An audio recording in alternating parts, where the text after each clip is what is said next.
Are you ready for comic book news? Here comes the Alter Ego Podcast. Hello, everybody. Oh, we got a bit of a special episode here today. It's just Megan and I. How are you, baby? Oh, I'm good. Are you good? I'm good. No Mark, no Ryan. That's our fault. We thought we might have been sick, but we're not. But it's too late. Because we already rescheduled. Yep. And then we decided, you know what? No. Our endearing fan base, you wonderful people, deserve the updates you might have already seen on Facebook or Instagram. Don't you love how quickly news travels? So fast. It really is. Sometimes when I write this stuff down to talk about it, I'm like, man, I wonder if everybody knows this already. Probably by the time we talk about it. Do they just want to know? Especially because you're already posting about it. So if they follow us, they probably already see us posting about it. Yeah. So maybe they're just listening for our opinions.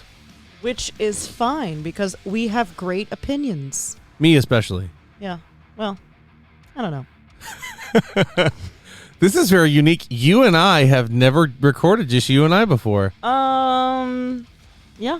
In all the instances, because we're a big part of Seven Lamb Productions, we've recorded on the same podcast before. Yeah, we've done audio drama stuff in the same room before. But we've had scenes together, but we've never... We've had just you and I. scenes. Oh, that's right. We had to do a sex scene in Atlas Avenue Beat that was brought to you by Ford Supply Company. This episode of Alter Ego and that sex scene was sponsored by Ford Supply. Oh, boy. Makers of all natural and organic soaps for men with scents like Tropical Teakwood, Citrus IPA, and Cypress Pine, and many more. Visit their website at fordsupply.com to order online and use promo code Alter Ego to get 10% off your order. Ford Soap, real soap. No bullshit. There was no Ryan. I was leading into him. I know. Sorry. But yeah, back to what we were saying. We had to record this super awkward scene where our characters made love, which was like half easy and half like really difficult. The part that was so difficult, I didn't want to say hard, was that we kept laughing every 2 seconds because it was really funny. Two people in the small Seven Lamb studio just kind of like it was so weird. The episode was called Frothy Chicken. The Frothy Chicken. Yeah, look that up, you weirdos. From Atlas Avenue Beat. Or don't look it up. Speaking you know what I mean? of Frothy Chicken, this episode is brought to you by something you'll never get at Tony Anello's. Tony Anello's Southern Italian cuisine and grills, a hidden gem that is family owned and operated on the outskirts of St. Petersburg at 1136 Pinellas Bayway, South Tierra Verde, Florida. It's a must try for a homemade Italian lunch or dinner. Just remember to bring your appetite because the portions are very generous. Very. Call for a reservation today at 727-867-3577 and check out TonyAnello's .com. So now I understand why Mark always says that it's freezing over here because it is fucking cold over here. So another story about that, at Seven Lamb, we used to record in a garage, as Ryan loves to say.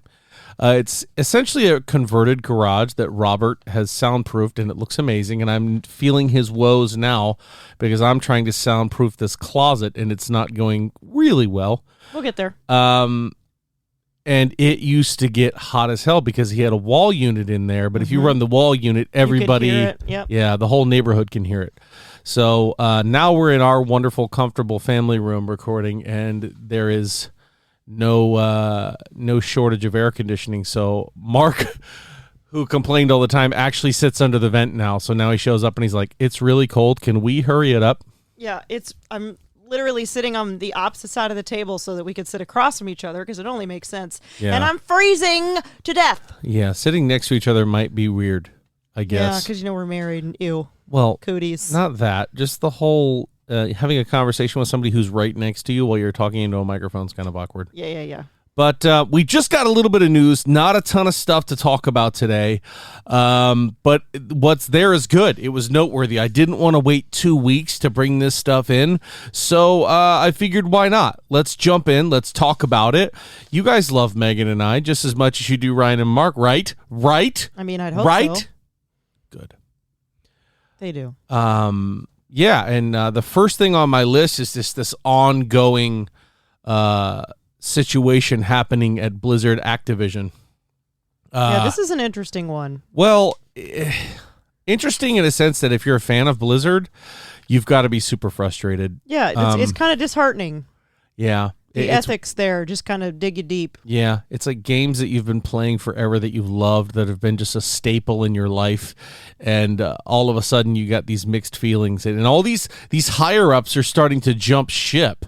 J. Allen Brack, who was the CEO of Blizzard, was named in the lawsuit of people who were contributing to that frat boy culture, and he stepped down, he walked away, retired. Well, not retired, but he stepped down from his position. And you're just kind of like, man, how bad? Because when I said this a couple of weeks ago, was like, it's got to be Activision. I don't know. I don't trust those guys. And now major bigwigs and head people at Blizzard are the ones getting named in this thing, and a lot of people are jumping out. I was going to say, who was it that you just said left? What was his position?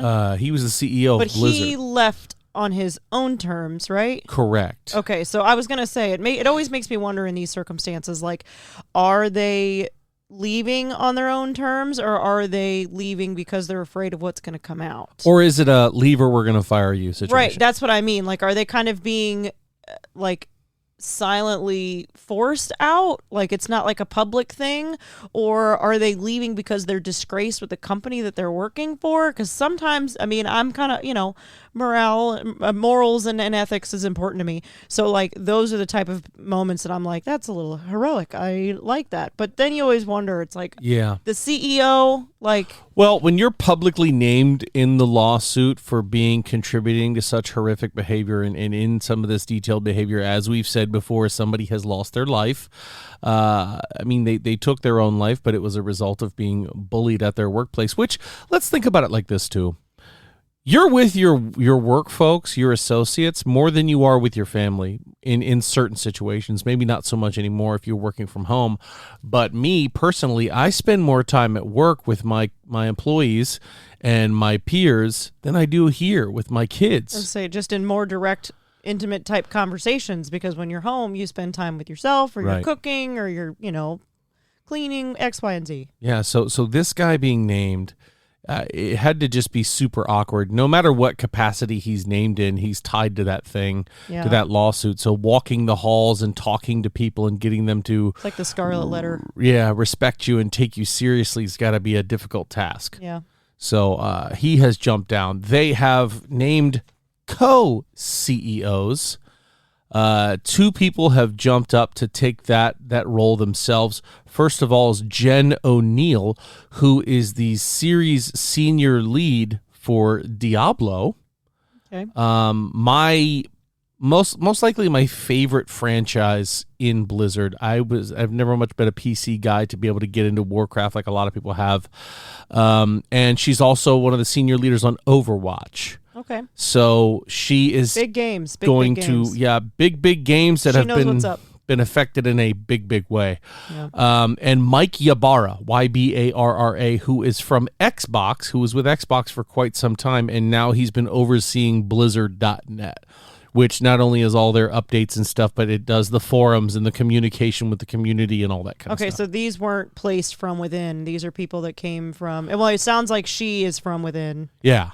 And then this other guy's from Xbox. So no. He's been with Blizzard, but he came from Xbox. Oh, okay, he doesn't have that okay. long tenured history like Jen does, according to the article that I read. But Mike has more of his time in the gaming industry spent with Xbox than with Blizzard. And I don't know how this sounds, but the selfish thing to look at it is some of their big projects that were suspected to come out. They just announced Diablo just in the grand spectrum of time about 2 years ago. I was going to say, I remember watching that trailer and being like, this is awesome. When is it coming out? And you're like, I don't know, years from now. Yeah. I was like, what? This looks so dope. Yeah. It looks so good, and the little bit of snippets they were able to show had the hype train leaving the station for me. It was like a 12-minute trailer, something stupid. Right, but they also showed in-game play. Yeah. And they had a couple of classes you could look at, which was really cool. But since then, it's looking like it's going to be late 2023, if not 2024. Cool. But Overwatch They had an actual level that you could play with cinematics, all this great stuff. I thought Overwatch was going to be right around the corner. And there's a rumor that Overwatch 2 has just passed a massive milestone. Don't know what that is, but a massive milestone in the development stage, and that looked really promising. And then a major Twitch streamer, I forget his name, but I remember seeing him. And anytime there's a leak and it's correct, this guy has come out and said it first. He's got sources within Blizzard that give him leaks and stuff like that, and he doesn't really talk about it too often, but he says now that even Overwatch is starting to hit that struggle bus. Even though it passed this massive milestone, they're looking like, 2022 is not going to be that great. It's 2023 now. And I have to imagine that some of these senior project leads and some of these top guns at Blizzard leaving is going to slow that production down even more. Probably. So that's interesting. I'm going to definitely keep an eye on this and see where it goes and see what becomes of all of this. But Blizzard's in a bad spot right now for being their games always come out so polished, and there's always so much content and so much to do, and it's such a beloved developer. To see them struggling like this is kind of weird for somebody who's been a fan of theirs for so long. So, I don't know. Hopefully they figure it out over there. Hopefully this isn't faux leadership. Hopefully this isn't folks coming in saying, the boss telling them to come in and say XYZ thing while they continue to do business as usual. I don't think that's going to be the case.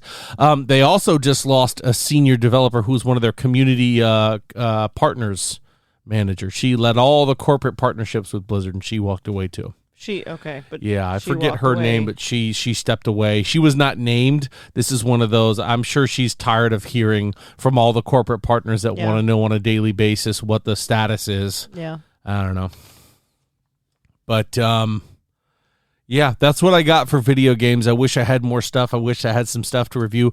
I think by the time 2 weeks from now. Today is the 9th as you're listening to this, the 17th when Black Panther drops. I'll give you guys a little update on that, let you know what I think. We'll check it out. But until then, I don't really have much to discuss in terms of video games. If there's anything you ever want to see us jump on or play or review, let me know. On to TV and movie news. Lord of the Rings series. I had somebody message me the other day and say, hey, are you excited? Are you going to watch this series, this HBO Lord of the Rings series? And this person is not really known for the details, but they've come out and said that it will be released in September 2022. So I was like, am I excited for a year and 3 months? Yeah, that'll be cool. Well, a year and a month, I guess, at this point. Yeah. One's going to be... You could still be excited because it's been a minute since we've seen anything new. I'm excited for the Dungeons & Dragons movie, and that bitch isn't coming out for a minute.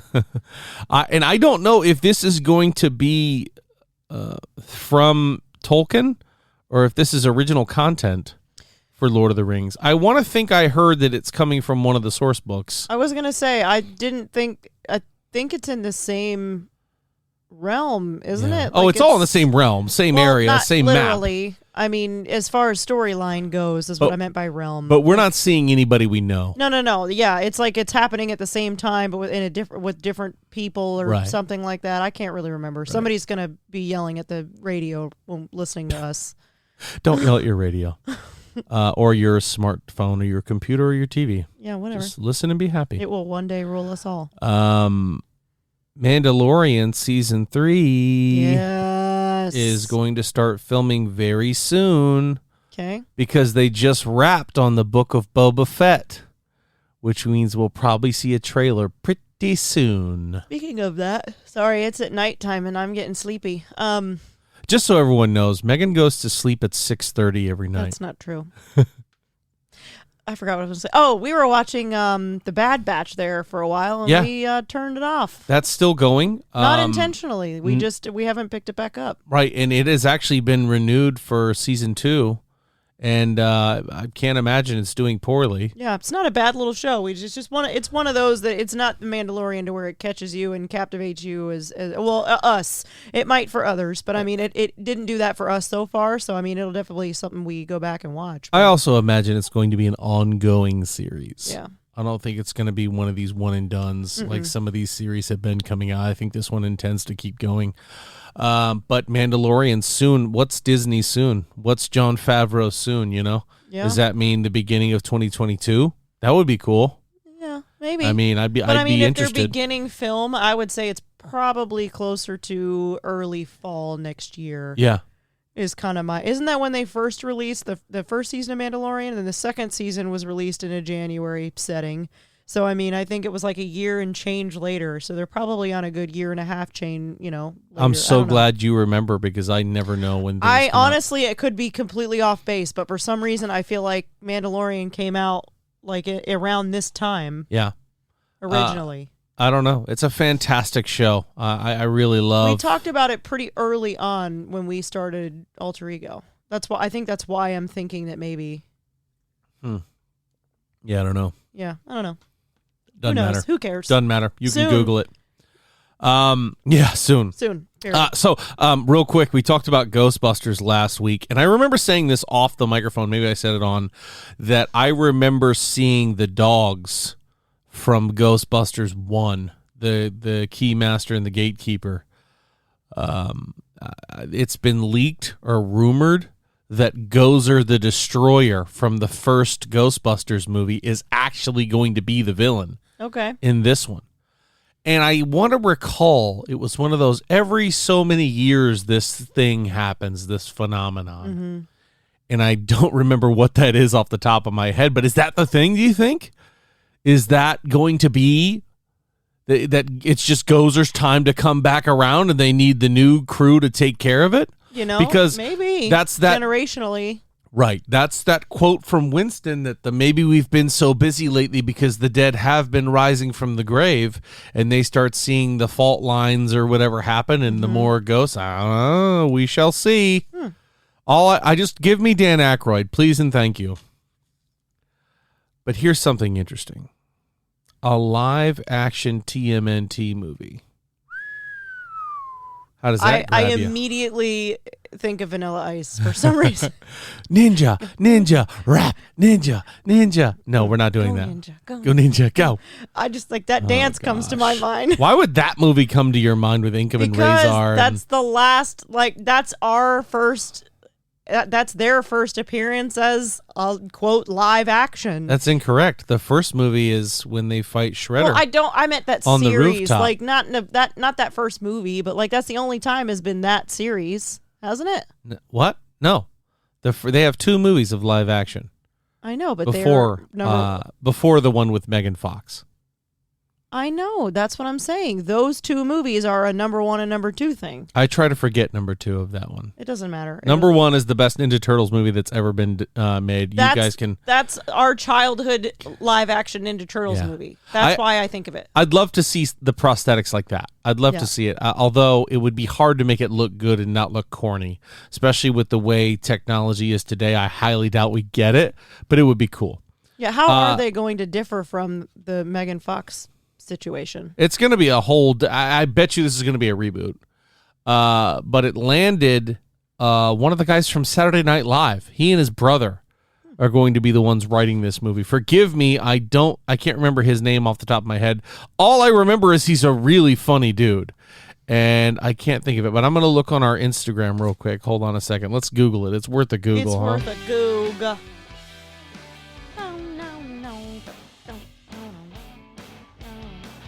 Colin and Casey Yost. I have to imagine that's a soft J, but it says Jost. Colin and Casey Yost. And I think Colin is the one from Saturday Night Live. He's a funny dude. So I'm interested. I want to see. Sometimes these comedy writers come out and surprise you. Like, think of Jordan Peele. Yeah. When he came out of Key and Peele and was starting writing stuff, people were like, holy crap. Some of these comedians really got it. And obviously, if you're a cast member on SNL, you're also a writer for SNL. Yeah. So hopefully they do well, guys. I mean, this is one of those franchises that the fan base is extremely rigid. Oh, yeah. And you get my turtles right, or your movie is going to be called trash. Which I know I've said this so many times on an Alter Ego episode, but I still will always have that mindset. Like, appreciate the art for what it is. Our turtles might not be today's turtles. So it's like appreciate it for what it is for right now, and to see them in a different sort of way, in a different sort of fashion. You might not love it, but that doesn't mean the turtles from when we were children are dead, just like the Cruella movie or the remakes of the Disney films. It's like we can still have those animated movies. They're not going away. They're always going to be on your movie shelf or in your playlist or your memories, whatever. Those characters aren't going anywhere. Those memories and those things that created, the person you are today in reality, they aren't gone forever. This is just something new. Appreciate it as something new. It's the Hellboy argument, same thing. To me, it's my Predator argument. Yeah, for sure. I get it. I mean, there are certain nuances that you don't really touch. Like, they're not going to come out and make Michelangelo the leader of the Turtles. No, you know what I mean? Right. There's still certain things that they're going to stick to for sure. But, for sure, definitely. But it's like, but sitting down and seeing them in a different light, and instead of sitting there and with your arms crossed and like, oh, like this. And yet there you are paying money to go see them in the movie theater because it's the Ninja Turtles, but you're going to sit there and hate it and pretty much waste your own time and emotion when you could just sit there and enjoy it for what it is. It's something new, and it's being seen and written in a different way. Are you being preemptively mad at bad reviews of a movie that's not written yet? Because there's always only because I see this in so many different things. Like I just said, the Hellboy, the Predator, the Disney remakes, all of that stuff. It's like the originals aren't going anywhere. By the way, that Hellboy remake, you should give it a chance. That movie was very much closer to the comics than the Ron Perlman vehicle, in my opinion. If you've read some Hellboy comics and you're not a Guillermo del Toro and Ron Perlman fanboy, which there's nothing wrong with that. I loved all the Hellboys, including the new one. Yeah, the new one, to me, I love David Harbour. But anyway, who the hell wants to watch the same damn movie again? We're getting derailed. I'm sorry. But you're right. This is what I do. You're right. I'm the one that derails us. Here's big news that popped last week. You probably know about this one. This one was a pretty big deal. South Park. The writers of South Park, Trey Parker and Matt Stone. Crazy. Two comedic geniuses. I think they've got an EGOT at this point. They've got a Tony for Book of Mormon. I don't know if they have a daytime Oscar. They probably have an Emmy. I don't know. What don't they have? I have no idea, but they're damn close. And they are Nobel Peace Prize hysterical. Like How many seasons of South Park are there right now as well? 23? There's a ton. Is it 23? I don't know. A lot. It's a lot. But yeah, South Park just struck a huge deal with Paramount Plus. Figuring out that how many seasons of South Park are there? It's a damn lot. 24. There's 24 I was seasons. so close. They just struck a deal with Paramount Plus to extend them through season 30 from 24. Make 14 original movies made for streaming. 14. Exclusively for Paramount Plus. Starting with 2 movies in 2021. Part of this package also is a documentary, kind of a life story of Matt and Trey and how they've done with South Park throughout the years. And I can't imagine they didn't make a pretty penny because the deal's worth $900 million. The guys over at South Park, the ones that have offended somebody at some point in their life. I mean, I get offended every time I watch that show. That's not true. But there are people out there that have hated them, boycotted them everywhere they've gone, and really just gone after the South Park boys who, the thing that I love about them is they hit it from every side. Yes. They hit it from your side and they hit it from the opposite side. And they just try to look at things objectively. Yep. And I think it is comedy genius. And if you can't laugh at yourself, come on, man. What are we doing here? Yeah. But they just got a massive deal. This doesn't even say that it's for their catalog of back episodes either. This is future production. Yeah. This is 6 seasons of the show and 14 movies. I mean, that's absurd. Wow. And we get 2 this year.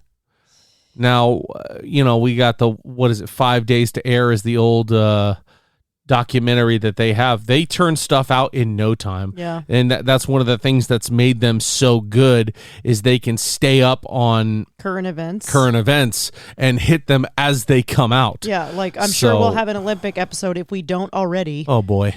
Within the next days. If it hasn't if we don't have one already that was released within the last 2 weeks, we will absolutely have an Olympic episode by the end of this sentence. 100%. Those guys, I could not be happier for them. Also, they have a very famous episode. It's a fan favorite where it's Butters' birthday. And Butters gets to pick 3 friends. Or no, it's not Butters. It's Kyle. Kyle gets to pick 3 friends that he gets to take to this actual restaurant in real life called Casa Bonita. It's a Mexican restaurant with cliff divers and Blackbeard's cave and chips inside. They talk about, and Cartman is in love with Casa Bonita. He wants to go. And he's like talking to Kyle, and Kyle's like, yeah, my mom says we're going to Casa Bonita and I get to bring 3 friends. He's like, oh, sweet, you guys. Sweet. I love Casa Bonita, sweet. And Kyle's like, who says I'm inviting you? Kyle goes, I'm taking Stan, Kenny, and Butters. Because Butters is cool. Butters is nice to me. Yeah. And Cartman hatches this plan to kidnap Butters and make him think there is a nuclear holocaust. Oh my god! By hiding him in an abandoned, I want to think it's a bomb shelter or something, and the hilarity ensues, and Cartman naturally gets found out, but his incessant love with Casa Bonita is just so prevalent in that episode. But years ago, that restaurant was up for sale. And the guys at South Park wanted to buy it. And they reached out to people, said, yeah, we want to buy Casa Bonita. We want to own that place. And somebody bought it before they could. But very recently, it came back up for sale. Oh. And Trey Parker and Matt Stone have bought my Casa Bonita. And now I'm so happy that they've done that. I kind of want to see where it goes from there. Do they keep it Casa Bonita? I mean, they're not going to change the name. It's an icon there. Oh, yeah.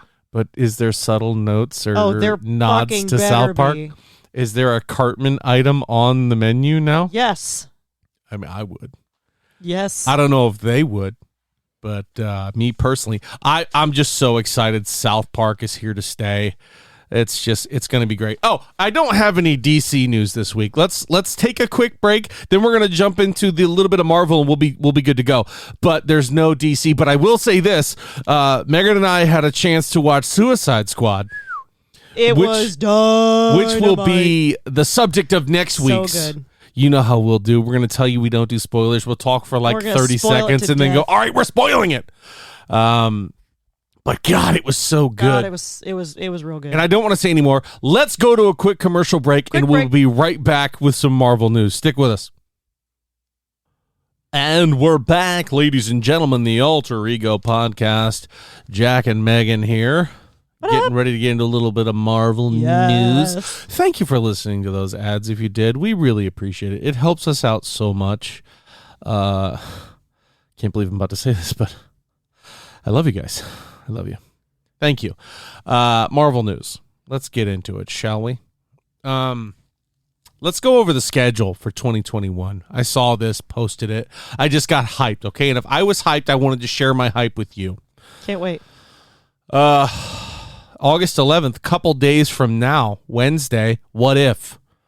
Get started. Wait. We're rocking and rolling. I bet you we start with the Peggy Carter, Steve Rogers story. I don't care which story we start with, but I'm into it. I don't care either. Let's do it. I also want the Marvel Zombies. I want all of it. Yes. Not too long from there, we have Shang-Chi starting September 3rd. We get to see some whoop-ass out of Shang-Chi, and I want to know who else is going to show up aside from Abomination. Yeah. We're starting Phase 4, guys. Phase 4 is getting going. We're going to start seeing who's going to develop this. Shang-Chi being at the beginning is not a coincidence. No, not at all. He's going to be somebody that we see quite a bit of. Maybe we even see him fight Thor at some point. So right now, just mentally time warp back to whatever year that was that Iron Man 1 came out. Right. We didn't know anything that was on the table for the first phase of the Marvel MCU. We did. We had an idea. We didn't know to what capacity. Oh, no. Because we knew who fought with who and blah, blah, blah, blah, blah. No, but we also knew that Iron Man was going to be the measuring stick. Yeah. They were going to put Iron Man out there and see how people would react. See, hey, is this something that we can really ramp up and get going with? And Iron Man 1 had such a massive following and response that it just jettisoned toward the end games that you saw recently. So not knowing what we were going to be handed to us on a silver platter, basically however many years later.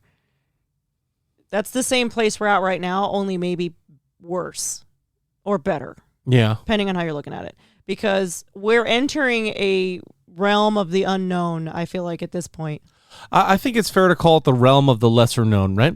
The lesser known. Yeah, so there's a lot of people who go, oh, I know who that is. Like a lot of my friends who know I'm a huge Beta Ray Bill fan continue to call him Horseface Thor because they don't know who he is. But they're hyped because I'm hyped. Yeah. Because I want to see Beta Ray Bill in the worst way. You guys know that. I'm not telling you anything you don't already know. But it's characters like that are coming up, like Morbius, like Shang-Chi, that people just don't know much about. Yep. They're psyched for the Marvel, but not as much as when you say, yeah, we're going to have Hulk and Iron Man and Captain America. They're just kind of like, all right, let's see where it goes. So we're kind of on unsteady ground, I think.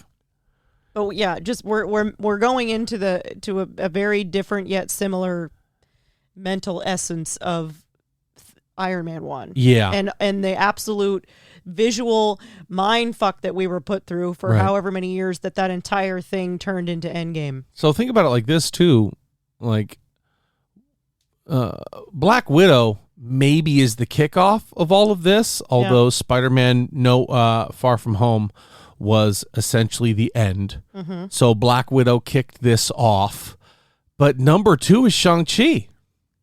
He's the second one, what was the second one? Hulk? Yeah. So, and he's the one that's here to stay because to all of our knowledge, Black Widow's gone, at least as she was. She's gone. So this is basically the kickoff. Yeah, that's how I feel. Yeah. She is the T that is setting up the ball. Yep. At this point. As she should. Yeah. And September 24th, Venom, Let There Be Carnage, that got a second trailer, by the way. Oof. And in this trailer, beautiful things happen. They do, but they have completely changed the way that Carnage is born. The way that Carnage comes into the world, because I believe in the comics, Venom doesn't tell Eddie that he's pregnant or that they're amorphous. Like symbiotes don't care when they're pregnant. It's not like mammals that take care of their cubs. They kind of spit it out and move on. Mm-hmm. And in the comics, his cellmate is Cletus Cassidy, and it leaves behind Carnage, and Carnage latches onto him that way. In the trailer, it's obviously Eddie's not in prison to do this. Mm-hmm. So the story is that he's one of these, big time reporters that goes kind of on the crazier side of the news, that likes to be the investigative journalist that gets the scoop that nobody else can. And Cletus Cassidy, for whatever reason, is enamored with Eddie Brock and wants to give him the story. Yep. And so that's where this interaction happens. And in the trailer, you see Cletus bite Tom Hardy or Eddie Brock on the hand, and he says this quote, "I have tasted blood before, and that is not it." So in the first Venom, they're trying to get these symbiotes to bond with hosts, and it's killing them. Mm-hmm. And so whatever Cletus takes from Eddie morphs itself into Carnage in his body. So it's not the same story, which we just talked about this, because when I first saw it, I was like, I don't know if I like that. And then I was like, nope. I'm going to watch it. I'm going to see, we're going to watch, we're going to enjoy something new. But they do focus heavily on Carnage. They show him in a very crazy prison scene. They show Scream a couple different times. They show Eddie arguing with Venom, and Venom telling him, I'm a predator. We need to be out there eating bad guys. And this is that rage side of him, that crazy side of him. I don't know what they're going to end up doing with that, because I know at one point Eddie goes to Venom and says, listen, I can't be doing this. We can't be the bad guys. We can't do this anymore. And that was another reason why, when Carnage off split from him, Venom was kind of calming down a little bit for him, but this is obviously not the case. He's got signs up in his house and can't eat people and yada, yada, yada. But the pivotal scene that I loved is they actually show Venom and Carnage facing off in the church. And it likens me to Venom 1 when he's talking about all the stuff that Riot has, and the quote is, he's got shit you've never seen. Like, Riot is a bad dude. We don't want to mess with him. And in this scene, it shows Cletus turn into the Carnage symbiote, and Venom sees it and directly says, oh, shit, and goes and hides inside of Eddie Brock's body and goes, that's a red one. We don't want none to do with that. And Eddie basically has to promise him that he can eat anybody he wants in order to get Venom to come out and fight. Shit. So I want to... That's a little weird. I mean, it's not really weird, but... so I understand that Venom lives inside of Eddie Brock. So him biting him and it transporting that way, I mean, I guess it kind of makes sense. So I guess he takes a piece of Venom and... I was going to say, because that's a little like reverse vampiric sort of weirdness with the bite and then the infection sort of idea. And it starts to manifest itself inside of Cletus. But it's like, where exactly inside of Eddie Brock is Venom living? Is he living in his bloodstream? Yeah, he's a symbiotic organism. So that's what I mean. Is he living in his bloodstream? Does he live beneath the skin? Yeah. Like, where does he actually... So, I mean, it makes total sense for it to happen that way, I guess. And that's the crazy part. Like, in the trailer, he headbutts Eddie and breaks his nose, goes, sorry, let me fix it, and then fixes his nose and says, so I can break it again. Bam, and hits him again. So Venom is in a lot of control here in this movie. And they show his love interest is back and she's getting married. So there's going to be a lot of what's the word I'm looking for? A lot of storylines going on. We'll just call it that. But that's going to be very interesting. James Gunn, who we seem to talk about. I was thinking about this. We need to stop doing DC and just say, here's the James Gunn segment. Yeah, right. But he's in Marvel news. He came out and said he wanted to see a Harley Quinn and Groot movie team up, which would be interesting. But now he's saying he wants to do an R-rated Drax Barbarian movie. That would be amazing. I think we might have touched on this last week, but I'm willing to touch on it again, and I'm sure the listeners would love it too. Yeah, I don't know if we talked about this specifically, but I would love to see Batista as Drax not be the kind of really 100% literal kind of moron that he is, and see that barbaric side of him, and see that, and it would have to be just, pardon my language, but no pun intended, but carnage. Yeah. It would have to be something crazy, and I'd really like to see an origin of Drax. Same. What got him into prison? What made him do what he did? Let's show the original Drax. So that's what we got for James Gunn. But here's an interesting one. Deadpool. Ryan Reynolds. This is just other Ryan Reynolds news. Then we'll get into it. Ryan Reynolds wanted to make a Deadpool short with the hunter that killed Bambi's mom. Wow. Here's the direct That's some quote. dark shit. I wanted to do a short film of Deadpool interrogating the hunter who killed Bambi's mom, but Deadpool's actually just a huge fan of him, wants to know what it's like and how he can be the most loathed Disney character. Disney said no, but greenlit the Korg Deadpool short, which makes me laugh because I really would have liked to see that. I really would have loved to have seen him talking to the guy who that killed Bambi's mom and got really serious with it. But that was one funny thing. But another part of him is Ryan Reynolds has come out and said there's a 70% chance that Deadpool 3 starts production next year. Wow. So he might be in the MCU a lot sooner than we thought. Imagine if he's at the tournament fighting Shang-Chi. That'd be hilarious. That would be hilarious. But when asked about what the chances of Deadpool 3 starting filming next year, Ryan Reynolds responded with, we're really actively developing it and getting it into a really good shape. What the hell month is it? August? Oh yeah, next year? Chances are probably pretty damn good. I'd say 70%. Wow. So the Merc with the mouth is fast track. You don't make him the most high paid actor in the MCU and not throw him in almost everything. Yeah, no way.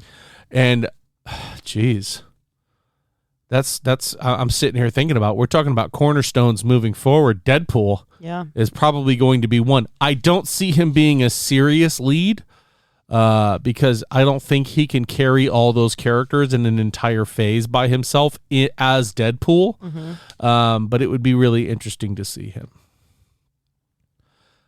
Speaking of what if, here's a couple factoids I found out about it that I figured would be good to share. Chadwick Boseman appears in 4 episodes of this series as T'Challa. I love that guy. Me too. He was so dedicated to the role of T'Challa that he was willing to do this. And not a lot of big actors or actresses are reprising their roles in this series. Nope. I don't know how many are, but him being a figurehead, and T'Challa obviously was supposed to lead the MCU into the future as Black Panther. That was there's no way he wasn't. He was the first reinforcements at the battle against Thanos. He is the most profitable nation in the MCU. He's the king. It's going to be rough without him, but we'll see. Sharon Carter will appear in every season they do of What If. So how many seasons are planned? They don't have that information out yet, but she is apparently listed for every single one. Wow. Awesome. Is it being played by her? Yes. Voice sounded like it. Yes, I believe she is, especially with her coming back. And she's a talented actress. Haley Atwell, I believe is her name. But I don't think she's got a lot of movie schedule conflicts. Not that she may have other stuff going on, but this What If stuff is VO. Yeah. So it can't be that crazy difficult. And here's another interesting thing, that the stories in What If are not just stories of what could happen. They are canon, as in part of the lore, part of the story. And these are things that have happened in alternate universes. Not just, wouldn't it be cool if this happened? This is stuff that, like, if it's happened in this show, they are showing you another universe of the MCU and what has happened there. I thought that was kind of cool. And with the multiverse of madness getting started, you never know where Doctor Strange might pop up. Last bit of news. Short episode, guys. Not a lot of stuff to talk about, but I didn't want to leave you going for 2 weeks. The Russo brothers came out talking about Avengers Endgame, and more importantly, Avengers Secret War. They say Secret War is going to be even more humongous than the whole entire Endgame saga. It's going to be bigger, badder, more characters involved. Secret War is going to be massive, and that they wanted to be part of the first movie, or they wanted to be involved in the movie of Phase 4, talking about Secret War. And rumors are that's a Wolverine movie, but who knows? Wow. We still haven't seen anything about mutants, which is fine. I'm interested to see where we go from there. We have a huge wide world out in front of us with the MCU, that's for sure. But the figureheads on the front of this story, I just felt it interesting, were Thor, Doctor Strange, makes sense, and one Nova from the Nova Corps. See, how long have we been waiting? Who's it going to be? Long time. Zac Efron, I don't know. I have no idea who it's going to be, okay? Stop asking me the hard-hitting questions. Zac Efron. I do know that one of our fans and friends had a comment about Nova joining the MCU, and I'd like to shout him out because he and I have a lot of really good back and forth. Let's go ahead and find him real quick. Here we go. His name is Darren Yatsui. Darren and I go back and forth on this a lot, and he had a really great idea. What about Nova being upset that they killed off the Nova Corps and has gathered all their powers concentrated into one being? Oh my. And that's where we get him. Wouldn't that be amazing? Yes. As of right now, I could flip a coin and take Zac Efron as Nova or Human Torch. He would be better as Human Torch. Yeah. He's a face man. He's a good-looking guy. So him being Johnny Storm would just be perfect casting. Yeah. But Nova's kind of the same way in recent iterations of him, so I could be interested in seeing that. Either way, I'm happy to see Nova. He is a pretty awesome character that we haven't seen yet, obviously. Yeah. And we've seen the Nova Corps. Yeah. So we know he's coming. We've seen very similar abilities, or not abilities, but uniforms to his from the Nova Corps. So, but you know what we didn't see, though, were any powers or abilities. Nope. From them. They were just people. They were the Nova Corps. They were space as far cops. As we know, yeah. But we didn't see any actual physical powers manifested from them. So that I'm interested to see. But the thing that just makes me happy is that there's going to be a massive Phase 4 coming out, and that Marvel's just getting going. Yeah. They really are. They really are. This is an opportunity for a lot of people to learn some more about these characters and maybe find a new favorite and then head down to their local comic shop and patronize them. I know that happened for Meagan when we got married or we started dating, and we were, I was huge into the Marvel movies. She liked Thor. So when we went to Emerald City, the first thing she goes is, where are some Thor comics? Yeah. Now she knows about Frog Thor. She knows about Loki. She knows about Enchantress. She wants to keep that train a-rolling. Yes, I do. And I hope that has a positive effect on other folks and maybe some kids growing up that don't know much about it. But, yeah. That's going to do it for us here at the Alter Ego Podcast. More specifically, me and my Enchantress. Oh, that's me. We will see you guys next week to talk about Suicide Squad, baby. It's going to be awesome. I loved it. Can't wait to dig through it with Ryan, hear how much he didn't want to watch it. Mark, who I don't really know at this point. Mark's the wild card. But either way, that's going to do it for us. We will see you next week. Later.